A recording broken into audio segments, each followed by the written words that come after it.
आमची जर बघितली असेल तर तुम्ही योगेंद्र दादांचं भाषण ऐकलं असेल, त्याच्यामध्ये त्यांनी अनेक गोष्टींवर, अनेक मुद्द्यांवर त्यांनी त्यांचे मुद्दे मांडलेले आहेत. आर्टिफिशियल इंटेलिजन्स असेल किंवा पाण्याचा प्रश्न असेल किंवा महिलांना आज बारामतीमध्ये अतिशय म्हणजे वाईट वाटण्यासारखं आहे की महिलांना साधी शौचालय नाही आहेत.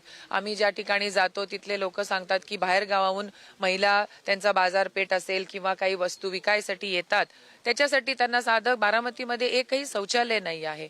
पाण्याचा प्रश्न आहे. असे अनेक गंभीर प्रश्न आज बारामतीमध्ये आपल्याला भेडसावतायत, समोर दिसतायत आणि योगेंद्र दादांनी त्याच्यावरच जोर देऊन त्यांच्या भाषणामध्ये ते पुढे जाऊन काय कामं करणार आहेत या विषयावर आम्ही ही निवडणूक लढवलेली आहे. आमच्या बाजूनी कोणीही भावनिक कधीही झालेलं नाहीये. निवडणुकीचं मतदान आहे. बिटकॉइन संदर्भात एक सुप्रिया सुळेची व्हिडिओ व्हायरल झालेला आहे. त्यांचा आवाज असल्याचा आरोप अजितदादा करतायत आणि अशा प्रकारे आचारसंहितेचा भंग केलाय तुम्ही, असा आरोप. नाही, हे बघा, आता बोलायचं झालं तर खूप काही बोलू शकतो, पण आज ही वेळ नाहीये.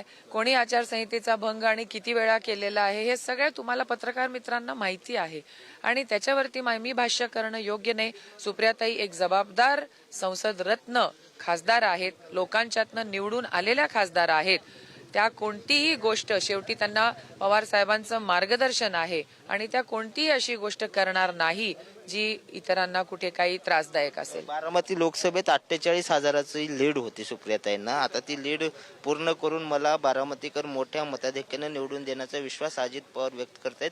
तुम्हाला किती विश्वास आहे की योगेंद्र दादा ही लीड आणखी वाढवून जिंकून येतील?